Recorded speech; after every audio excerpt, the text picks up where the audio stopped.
Assim é a palavra de Deus. Enfadais o Senhor com vossas palavras, e ainda dizeis: em que o enfadamos? Nisto que pensais: qualquer que faz o mal passa por bom aos olhos do Senhor, e desses é que ele se agrada. Ou onde está o juízo? Onde está o Deus do juízo? Eis que eu envio o meu mensageiro, que preparará o caminho diante de mim. De repente virá ao seu tempo o Senhor, a quem vós buscais, o anjo da aliança, a quem vós desejais. Eis que ele vem, diz o Senhor dos Exércitos. Mas quem poderá suportar o dia da sua vinda? E quem poderá subsistir quando ele aparecer? Porque ele é como o fogo do ourives e como a potassa dos lavandeiros. Assentar-se-á como um derretedor e purificador de prata. Purificará os filhos de Levi e os refinará como ouro e como prata. Eles trarão ao Senhor justas ofertas. Então a oferta de Judá e de Jerusalém será agradável ao Senhor, como nos dias antigos e como nos primeiros anos. Chegar-me-ei a vós outros para juízo. Serei testemunha veloz contra os feiticeiros, e contra os adúlteros, e contra os que juram falsamente, e contra os que defraudam o salário do jornaleiro, e oprimem a viúva e o órfão, e torcem o direito do estrangeiro, e não temem, diz o Senhor dos Exércitos, porque eu, o Senhor, não mudo. Por isso, vós, ó filhos de Jacó, não sois consumidos. Vamos orar? Pai querido, nós queremos agradecer-te pela leitura da tua palavra. Nós queremos te agradecer pelo livro de Malaquias, Deus querido, que tem nos ensinado tantas coisas a respeito de nós mesmos, a respeito do Senhor, a respeito do culto e da adoração ao Senhor. Deus querido, mais uma vez pedimos que o Senhor fale profundamente os nossos corações. Que teu Santo Espírito continue o projeto de mudança que o Senhor iniciou em nossas vidas quando nos chamou para sermos teus filhos. Que Deus querido, possamos hoje, mais uma vez, sermos instrumentalizados na vida de santidade, na vida de reflexo da sua glória e do caráter de Cristo Jesus. Em nome dele que nós te pedimos. Amém, Senhor. Hoje eu gostaria de falar, baseado no texto que nós lemos, sobre a seguinte questão: será que faz sentido cultuar a Deus quando tudo está mal? Será que faz sentido nós adorarmos, nós nos reunirmos em comunidade e cultuarmos a Deus quando as coisas não estão indo bem? Quando aquilo que eu tanto sonhei, tanto planejei, não está caminhando como eu tanto desejei? Quando eu estou sofrendo? Quando há coisas ruins acontecendo na nossa vida? Esse, na verdade, é um dos dilemas mais antigos do cristianismo. O mal. Por que o mal existe? Se Deus sabia que o homem pecaria, por que criou nessa condição? Nós falamos sobre isso hoje de manhã na escola dominical. Por que o mal aflige ainda pessoas convertidas, pessoas salvas, lavadas pelo sangue do Cordeiro? Como pode existir o mal no universo regido por um Deus bom, justo e todo-poderoso? E mais ainda, por que os ímpios prosperam? Por que aqueles que não amam, que não temem a Deus, prosperam? E por que Deus permite que pessoas justas sofram? São perguntas que nós nos fazemos de vez em quando. São perguntas históricas e que não vão acabar. Muitos continuarão fazendo essas perguntas, apesar das Escrituras falarem tanto sobre isso.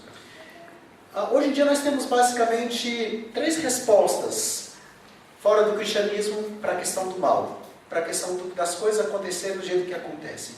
Nós temos a resposta do ateísmo, por exemplo. Qual é o raciocínio do ateísmo? Eles partem do seguinte raciocínio: se Deus é bom, se Deus é justo e todo-poderoso, por que o mal existe? Para um ateísta, não pode coexistir um Deus bom com o mal existente. Ou não pode coexistir um Deus todo-poderoso e soberano com a existência do mal. Então, o que eles preferem? Concluindo, Deus não existe. Se o mal existe, esse Deus defendido pelo cristianismo não existe. A natureza é determinista. Ela não segue qualquer princípio ou qualquer ordem moral. Porque o mal faz parte do universo. Não existe um Deus para impedir a existência real do mal. E muitos adotam essa visão simplesmente porque não conseguem entender as coisas ruins que acontecem no mundo. Eu lembro de um filme chamado Sinais, com Mel Gibson. O filme é de um pastor anglicano que perde a fé em Deus e adota o ateísmo como sua cosmovisão de mundo porque sua esposa morre. Muitas pessoas fazem isso diante do sofrimento. Como elas não conseguem entender a existência de um Deus bom e soberano, com a existência do mal, preferem adotar a visão ateísta, a cosmovisão ateísta de vida e dizer simplesmente, Deus não existe. Outros aderem à teologia relacional, ou chamado teísmo aberto, que diz o seguinte: o mal existe no mundo porque Deus não é onisciente, não é todo-poderoso. Deus se esvaziou da sua onisciência e da sua onipotência para poder se relacionar de maneira ideal com a sua criação, com os homens. E para que os homens não se tornassem meros robôs. Essa posição cresceu muito quando aconteceu em 2004 um tsunami onde mais de 200 mil pessoas morreram, né? E atingiu ali o sudoeste da Ásia, matando milhares e milhares de pessoas e causando grandes prejuízos. Na época, um dos adeptos do teísmo relacional, da teísmo aberto, da teologia relacional, diz o seguinte: Deus não sabia que o tsunami iria acontecer e não tinha poder, portanto, para impedi-lo. Não culpem Deus. Ou seja, para explicar o sofrimento, negam que Deus é todo-poderoso. Outra explicação é das religiões orientais, como o Zen budismo, que são estoicos. Eles afirmam que o mal simplesmente não existe. Não há mal. O mal para eles é uma projeção da nossa mente. Ele não é algo real, ele não existe de fato. E para crescermos espiritualmente, nós temos que entrar em sintonia com a realidade ao nosso redor, com a natureza, com as coisas boas que acontecem ao nosso redor, com as forças da natureza. Dessa forma, nós veremos que realmente o mal não existe, que ele não é uma realidade. Para os adeptos dessa cosmovisão, como é que isso é feito? Com a meditação transcendental, que vai resolver o problema do mal, simplesmente negando que ele não existe. Mas é isso que o cristianismo histórico diz? O cristianismo histórico tem a ver com alguma dessas cosmovisões? Não. O cristianismo histórico ele afirma duas verdades muito simples. Deus é todo-poderoso, Deus é bom e Deus é justo. E o mal existe. As duas coisas são reais. De fato acontecem. Nós vemos, por exemplo, servos de Deus que temem a Deus, que amam a Deus, que são homens e mulheres piedosos e que sofrem, e que passam pelo sofrimento. E ao passar por isso, ao verem homens e mulheres de Deus passarem pelo sofrimento, muitas pessoas perguntam, já que não há diferença entre os que servem e os que não servem, mesmo o mal acontecendo a todos, que Deus é esse? Que permite que o mal alcance bons e maus, que permite que todos estejam debaixo do mesmo mal alcançados por ele. Quando com um avião, morrem crentes e não crentes. Quando há uma recessão no país, crentes e não crentes perdem seu emprego. Quando há uma crise econômica, empresas gerenciadas e de donos crentes e de donos não crentes vão à falência. Crentes e não crentes perdem os seus filhos. Crentes e não crentes ficam doentes. Por isso, muitos questionam, qual é a validade prática de servir a Deus? Sendo que o mesmo mal que acontece com os ímpios acontece comigo. Sendo que o mesmo sofrimento que acontece na vida deles acontece na nossa vida também. Qual é a validade prática de servir a Deus? A resposta do cristianismo é: a nossa relação com Deus independe do sofrimento pelo qual passamos. A nossa relação com Deus independe das circunstâncias, porque Deus continua independente do que acontece conosco, sendo bom, justo e poderoso e permitindo a existência do mal. Deus permite o mal, porque Deus tem propósitos com o mal. Deus tem o propósito de mostrar a sua soberania e castigar o ímpio, nos purificar, nos fazer ser mais santos, nos fazer crescer espiritualmente, mas também mostrar misericórdia e salvar aqueles que são seus neste mundo. Mas mesmo não entendendo todas essas questões, o fato é, muitos homens e mulheres piedosos sofrem. E Deus continua sendo justo. O que Malaquias vai nos dizer sobre isso? Eu quero que nossos olhos então se voltem para Malaquias novamente. E vamos tentar entender algumas questões do texto a respeito desse tópico. Capítulo 2, versículo 17. nós temos aqui uma colocação, uma declaração de Deus. Parte A, ele fala o seguinte: enfadais o Senhor com vossas palavras, ainda dizeis, em quem o enfadamos? Nisto que pensais. Qualquer que faz o mal passa por bom aos olhos do Senhor, e desses é que ele se agrada. O que Deus está querendo dizer para o povo é: vocês estão me enfadando. A palavra enfadar aqui também pode ser traduzida por irar, provocar, aborrecer, gerar cansaço, desânimo, enfado. Deus está falando assim: olha, as palavras de vocês estão me enfadando. E o povo ainda pergunta para Deus: no que nós estamos enfadando o Senhor? Deus afirma: nisso que vocês estão pensando. Vocês estão dizendo, vocês estão afirmando que qual a diferença de ser crente e de ser não crente, de ser bom e de ser mal, de ser justo e injusto. Por quê? Qualquer que faz o mal passa por bom aos olhos do Senhor. É desses que ele se agrada. O povo estava afirmando: olha, Deus gosta dos maus. Deus gosta dos que são maus, dos que são ímpios. Deus gosta daqueles que fazem mal. Porque eles não estão sofrendo como nós estamos sofrendo. Aqui o povo tem uma reação irada, uma reação de sensação de injustiça. Deus está sendo injusto conosco, porque os maus estão prosperando e nós não estamos. A ira, a desânimo no coração do povo. E algo que nós temos que entender é que ira e desânimo ou depressão caminham muito juntos. Um é combustível para o outro. Olha o que aconteceu com Caim. Vocês lembram? Caim leva uma oferta que não era dentro do padrão de Deus, não era dentro do estabelecido por Deus. Deus rejeita a oferta de Caim. Qual é a reação de Caim? Ira e desânimo. E Deus fala: eis que o mal bate à tua porta, mas a ti cumpre dominar.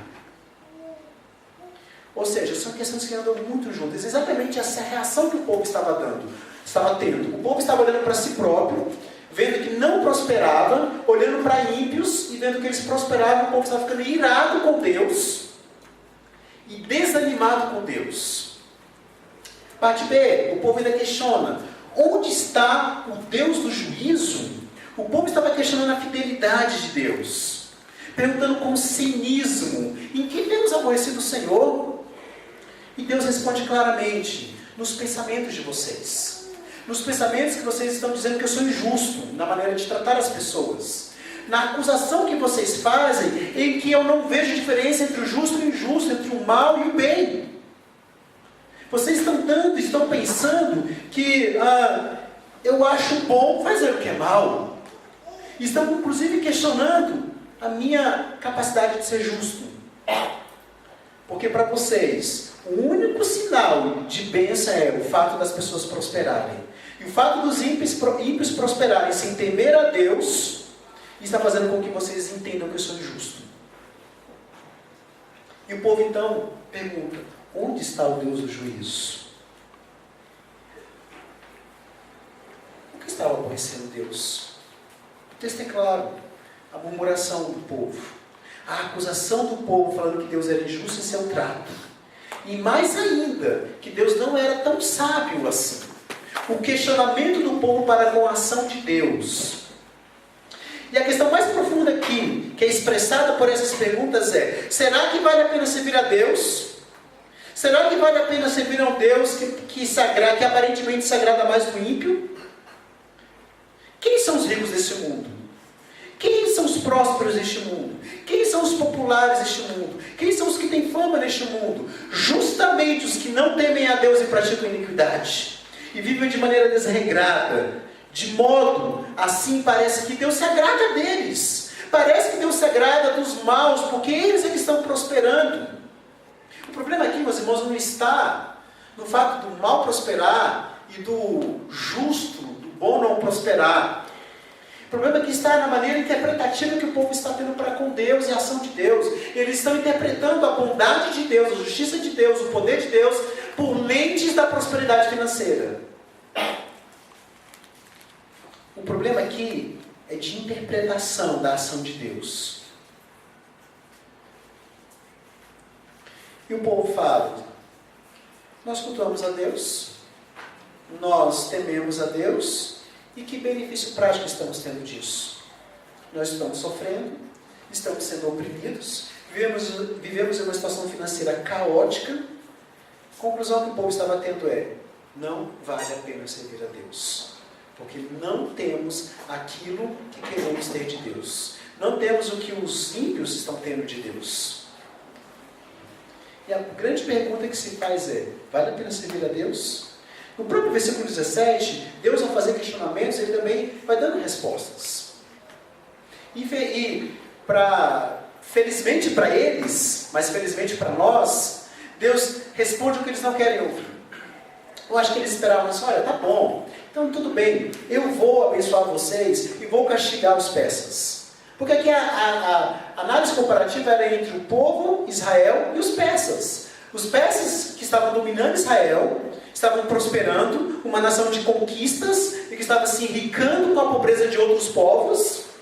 Eram os ímpios, eram os maus, eles estavam prosperando. E Israel, a nação chamada por Deus, eleita por Deus, que cultuava o Deus verdadeiro, não estavam prosperando. Talvez o que eles esperassem era a seguinte resposta: tudo bem, vocês estão certos. Eu vou fazer vocês prosperarem e vou castigar os persas. Eu vou castigar os maus, os ímpios, e vou fazer vocês prosperarem. Mas não é isso que Deus responde. Olha o que Deus responde a partir do versículo 1 do capítulo 3. Eis que eu envio o meu mensageiro, que preparará o caminho diante de mim. De repente virá ao seu tempo o Senhor, a quem vós buscais, o anjo da aliança, a quem vós desejais. Eis que ele vem, diz o Senhor dos Exércitos. Mas quem poderá suportar o dia da sua vida? E quem poderá subsistir quando ele aparecer? Porque ele é como fogo do ourives e como a potássia dos lavandeiros. Assentar-se-á como derretedor e purificador de prata. Purificará os filhos de Levi e os refinará como ouro e como prata. Eles trarão ao Senhor justas ofertas. A resposta de Deus vem em forma de profecia. E resumindo, o que Deus estava querendo dizer é: sim, eu vou punir os ímpios, mas vou começar por vocês. Eu vou começar a punir os ímpios que estão entre vocês. Eu vou começar a punir os ímpios que estão entre o povo de Deus, que dizem que são povo de Deus, mas não são povo de Deus. O juízo começará pela casa de Deus, pelo povo de Deus, pela chamada igreja de Deus. Eu farei distinção no meio do meu povo, entre aqueles que são meus e os que não são. E como eu vou fazer isso? Primeira parte da profecia: eu vou enviar um mensageiro que vai preparar o meu caminho. Aqui o Novo Testamento interpreta o Antigo. Quem veio preparando o caminho de Deus, de Cristo? João Batista. Mateus capítulo 3, versículo 3 fala: porque este é o referido por intermédio do profeta Isaías: voz do que clama no deserto, preparai o caminho do Senhor, endireitai as suas veredas. Marcos 1:2 diz: conforme está escrito na profecia de Isaías: eis aí envio diante da tua face o meu mensageiro, o qual preparará o teu caminho. Lucas 3:4: conforme está escrito no livro das palavras do profeta Isaías: vós o que clama no deserto, preparai o caminho do Senhor, endireitai as suas veredas. Esse procedimento era muito comum na época. Quando o rei se dirigia a uma cidade, ele enviava um mensageiro à frente. Um emissário ou uma delegação com poderes para remover as dificuldades do caminho do rei. E qual era a finalidade? Fazer com que o rei chegasse de maneira tranquila no lugar para onde ele estava indo. O emissário de Deus foi João Batista. Essa promessa levou 400 anos para ser cumprida. E como João preparou o caminho para a vinda do Messias, para a vinda, como ele se refere aqui, ao anjo da aliança, o Senhor dos Exércitos, como? Com a mensagem: arrependam-se dos seus pecados. Arrependam-se dos seus pecados. Essa foi a mensagem de João Batista. Ele dizia que o rei estava vindo com um machado colocado à raiz da árvore e lançaria fogo na árvore que não produzisse fruto bom. Como também com uma pá nas mãos para recolher o trigo e guardar em seu celeiro. João Batista vem abrindo o caminho para o Messias, é o emissário prometido, para que abrisse o caminho para o Messias. A mensagem dele era: Deus vai executar a justiça e o juízo dele. Deus virá. A segunda parte da profecia, ele fala sobre o aviso sobre a chegada do mensageiro. Nós já lemos até o versículo 3. Deus avisa que Ele mesmo virá. Primeiro ele fala então que enviará o mensageiro, proclamando a sua vinda. Depois ele fala: eu mesmo irei. Mas eu vou como mensageiro da aliança no devido tempo, de maneira repentina. E quando chegar, o que eu vou fazer? Eu vou me assentar como ourives. Olha o que ele fala aqui. Porque ele é como o fogo do ourives e como a potássia do lavandeiro. E ele vai ser como derretedor e purificador da prata. Vai purificar quem? Os filhos de Levi. A purificação começará pelo sacerdócio, pelos líderes da igreja. Ele virá, então, como ourives que vai derreter o ouro, purificar, retirando as impurezas do ouro. Ou como aquele que vai lavar uma roupa e pegar o sabão e lavar, tirar toda a sujeira dessa roupa. Ou seja, o que Malaquias está dizendo é: sim, vocês estão pedindo juízo? Sim, vocês estão pedindo que eu demonstre a minha justiça? Sim, eu vou demonstrar. E vai começar no meio de vocês. Eu vou tirar os ímpios que estão entre vocês. Eu vou purificar a casa de Israel. Quando ele chegar, ele afirma que ele fará isso com os levitas, com os sacerdotes. Vai submetê-los ao fogo purificador, a fim de que o culto lhe seja agradável e que as impurezas sejam retiradas do seu meio. Se lembra da queixa de Deus no capítulo 1? Que ele falava que os sacerdotes não estavam levando a oferta adequada? Pois então, é exatamente por eles que a justiça de Deus começaria. A purificação de Deus, então, começa por nós, líderes, pastores e presbíteros, e começa pela igreja. Quando nós não clamarmos para que Deus seja justo, entendamos que Ele começará por nós. João Batista então vem, Cristo vem logo depois dele, e o próprio Deus surge no meio do povo, na pessoa de Jesus de Nazaré. Na cruz, Cristo derrama o seu sangue, que é muito mais poderoso do que o fogo do ourives, que é muito mais poderoso do que o sabão do lavandeiro, para tirar as manchas do pecado do seu povo. O sangue de Cristo purifica os sacerdotes, purifica o templo e purifica os adoradores. E é somente dessa maneira que Deus pode ter um culto que realmente o agrade. Só um culto intermediado pelo sangue de Cristo, de fato, é agradável a Deus. Deus então anuncia aqui uma nova era que seria inaugurada, em que as pessoas seriam purificadas não mais pelo fogo, pelo sabão, mas pelo poder do sangue de Cristo, que tem poder para tirar as manchas do pecado dos nossos corações, mas pelo precioso sangue de Cristo, que tem poder para nos lavar dos nossos pecados. E só nele a sua igreja poderia lhe apresentar um culto agradável, um culto puro, um culto piedoso, um culto santo. Deus se agrada de homens maus? Deus se agrada de homens que praticam o mal? Não. A resposta de Deus é clara, pois Ele mesmo vai purificar o mal no meio do seu povo, a fim de que todos tenham acesso a Ele e possam adorar em espírito e em verdade. A grande questão não é que Deus tolera ou não o mal, que Deus se agrada ou não dos ímpios. A grande questão aqui que Deus está dizendo é: eu vou começar o juízo, e eu vou começar pela minha casa, eu vou começar pelos meus líderes, eu vou começar pela minha igreja.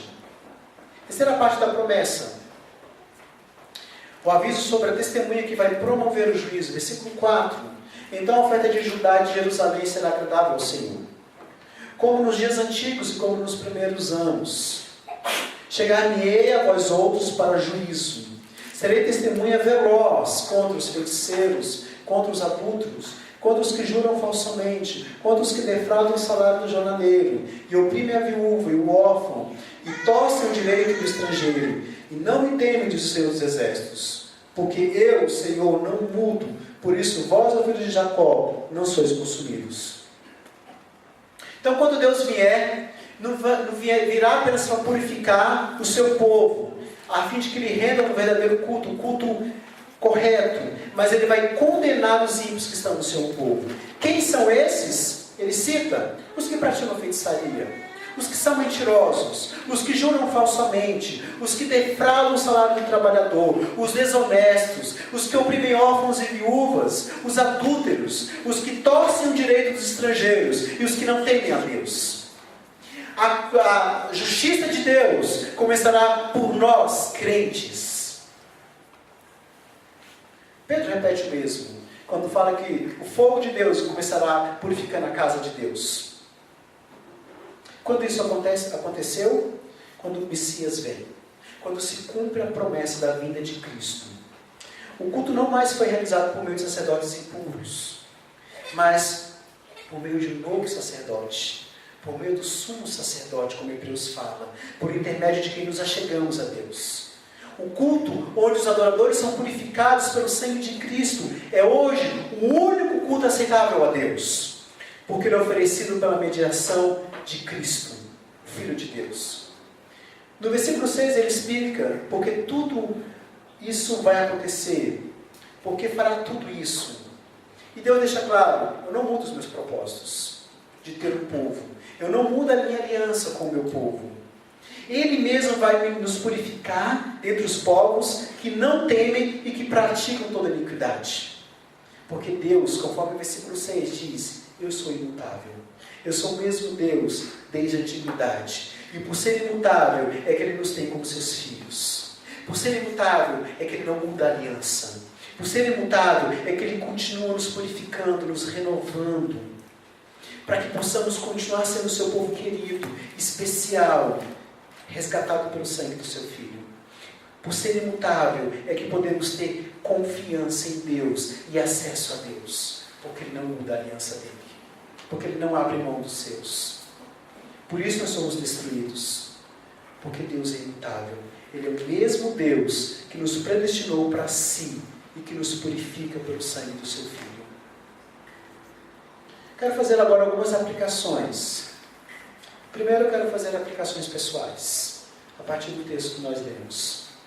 Nós vemos que a queixa do povo é a seguinte: olha, Senhor, o Senhor está abençoando o ímpio e nós não somos abençoados.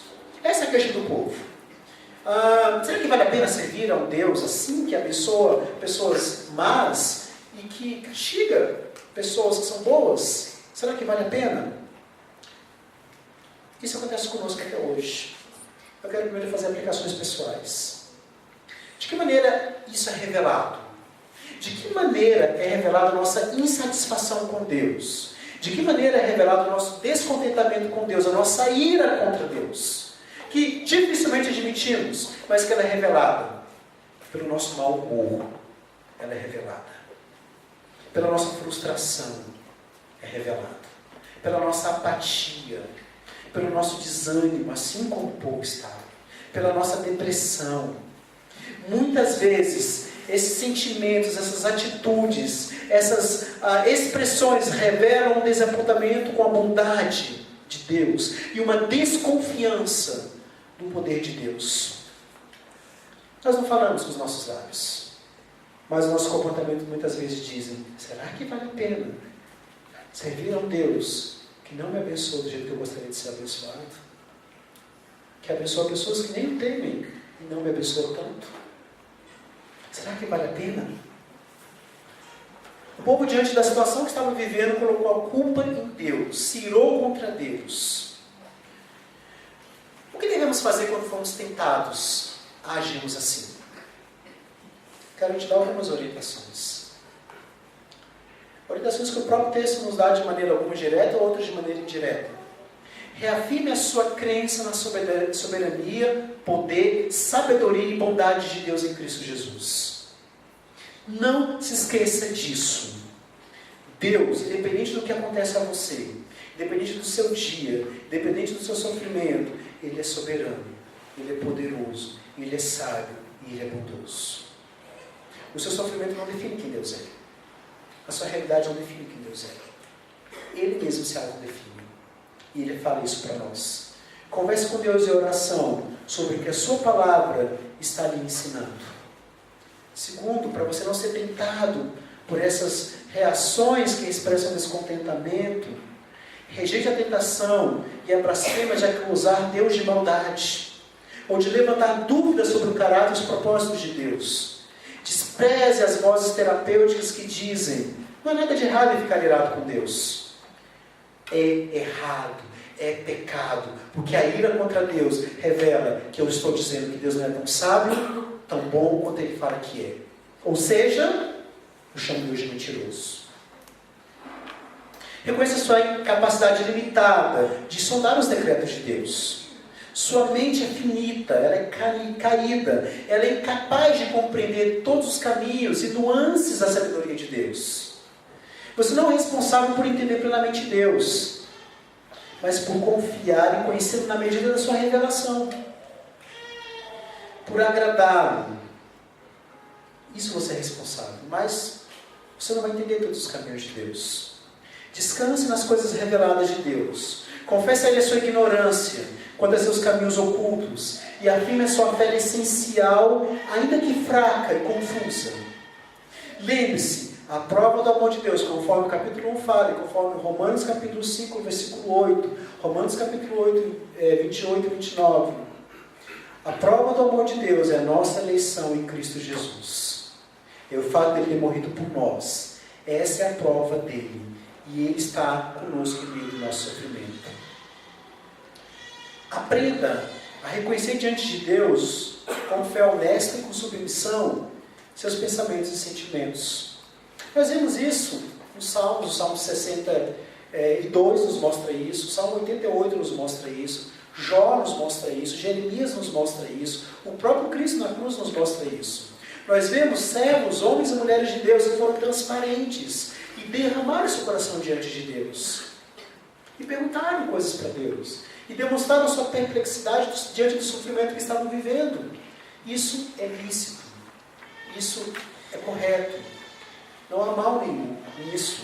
Não há mal nenhum em você expressar seus pensamentos, seus sentimentos, as suas dúvidas, suas perguntas, as suas alegrias, as suas tristezas, os seus suspiros, os seus gemidos diante de Deus. Mas faça com reverência. Faça confiando no Senhor. Faça confiando no poder, na bondade e soberania dEle. Guarde seu coração de se irar contra Deus. À medida que você aprende a lidar com seus pensamentos e sentimentos, nos bons propósitos de Deus, esforce-se por obedecer a Deus. Faça o que Deus ordena, mesmo quando for diferente do que você deseja. Essa é a aplicação pessoal, a aplicação relacional. Então, o que fazer quando eu me deparo com uma pessoa que está fazendo isso? Eu às vezes não estou fazendo. Às vezes eu não tenho essa tentação no coração de mirar com Deus porque eu não prospero. De mirar com Deus porque eu sofro enquanto outra pessoa que não é crente não está sofrendo. Mas eu vejo alguém que está passando por isso. Eu vejo alguém que está lutando contra isso. Eu vejo alguém que está expressando isso. O que eu posso fazer? Alguns pressupostos são necessários para ajudar uma pessoa assim. O primeiro delas é que o sofrimento deve nos compelir à modéstia. As Escrituras nos dão uma série de insights a respeito do sofrimento humano. Mas eles não são exaustivos. As Escrituras não explicam todas as nuances do sofrimento humano. E não dão uma resposta a todos os porquês que fazemos quando sofremos. Então nós devemos entender, no meio do sofrimento, que humildade é necessária. Quando falamos a pessoas que estão sofrendo, devemos entender que a humildade deve ser expressada. Ou seja, você às vezes não vai entender o porquê da pessoa que está sofrendo. Você não vai entender o porquê que está acontecendo aquilo com ela, enquanto com outra pessoa que não tem nada a Deus, não acontece o mesmo.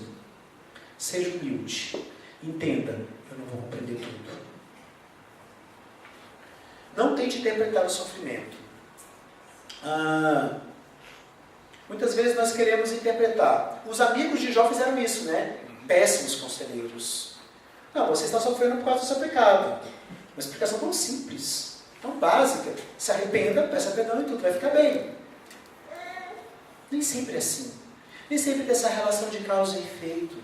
Às vezes tem pessoas que sofrem durante anos e não têm respostas precisas para o porquê que estão sofrendo.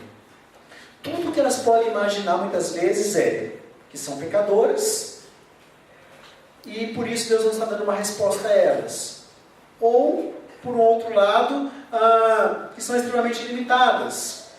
As duas questões geram, às vezes, culpa e frustração. Então, tentar interpretar o sofrimento nem sempre é uma boa alternativa. Tentar imaginar o que Deus está fazendo nem sempre é uma boa alternativa. Mas ajudar a pessoa a confiar em Deus que é bondoso, que é soberano, que é justo, é sempre uma boa alternativa, mesmo não entendendo o porquê do sofrimento. Como os amigos de Jó suporam logo, às vezes é um grande erro supor que a pessoa está sofrendo por causa de um pecado. Muitas vezes nós perguntamos quando vemos alguém sofrendo: qual é o pecado dessa pessoa? Ela está sofrendo assim, consequentemente, por causa de algum pecado. Foi a mesma conclusão absurda, errada, que os amigos de Jó fizeram. Tome cuidado. Esse é um caminho perigoso. Ao menos que haja de uma maneira clara uma conexão entre o pecado da pessoa e o seu sofrimento, que isso seja óbvio para todo crente existente na face dessa terra, não podemos supor que a pessoa está sofrendo por causa de um pecado consequente. Sim, todos somos pecadores. De certa forma, vamos sofrer. Mas tome cuidado para não fazer uma conexão clara entre aquele tipo de sofrimento e um tipo de pecado específico. A não ser que isso seja claro para todos. A maioria de nós vê melhor o nosso próprio pecado durante o sofrimento. Mas isso não significa que o que faz com que soframos seja um pecado específico. Não buscar uma compreensão do sofrimento trabalha a nossa fé. Nós precisamos confiar em Deus. Precisamos de fato, em momentos como esse, entender quem Deus é. E confiar nas promessas dele. Lembra o que Deus fala para Abacuque? Quando Abacuque vira para Deus e fala assim: Senhor, eu não estou entendendo nada. É o mesmo questionamento do povo aqui, de uma maneira diferente, claro. Abacuque questiona com respeito, com reverência, temendo a Deus. Não é a questão do povo que está sendo cínico, que está sendo irreverente. Mas Abacuque, o conteúdo é muito parecido. Ele fala assim: eu não estou entendendo nada. Eu não entendo por que o mal prospera sobre o bom. Porque que o mal aflige o bom. E no capítulo 2 Deus responde: o justo viverá pela fé. A fé é trabalhada de uma maneira absurda no momento em que sofremos. Se você ficar tentando entender o sofrimento, você corre o risco de não ter essa fé trabalhada. Porque Deus está trabalhando exatamente isso quando nós estamos sofrendo. Mas há aqueles que ainda fazem a seguinte pergunta: o que Deus está ensinando para você? Olha para você no sofrimento, o que Deus está te ensinando? É tão complicado, eu acho meio complicado uma pergunta dessa em alguns momentos. Será que ela é a melhor pergunta para alguém que está sofrendo?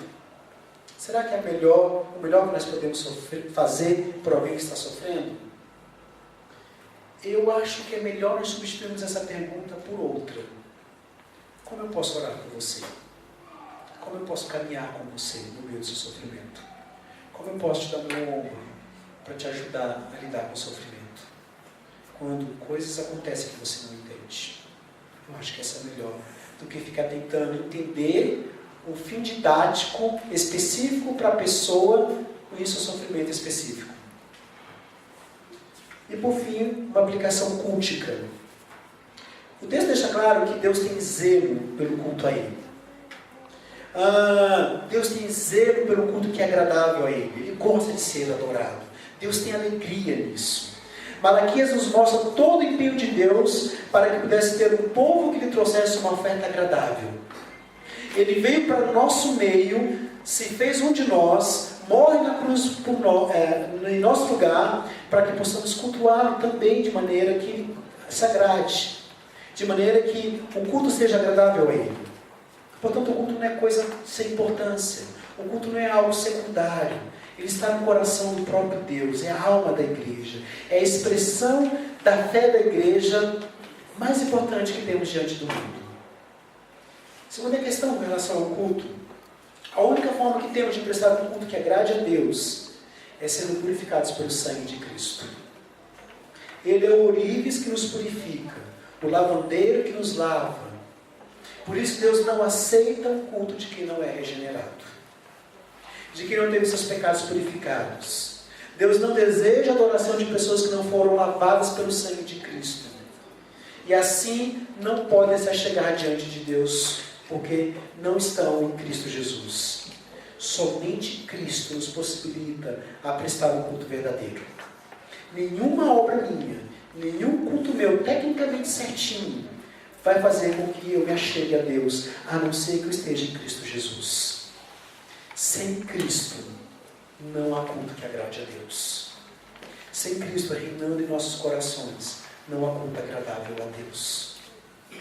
Muitas vezes, nossas posturas comportamentais expressam nosso enfado para algum culto a Deus. E revelam também o nosso coração longe do verdadeiro Senhor Jesus Cristo. Sem Cristo, não há culto que agrade a Deus. Sempre vale a pena cultuar a Deus em qualquer situação.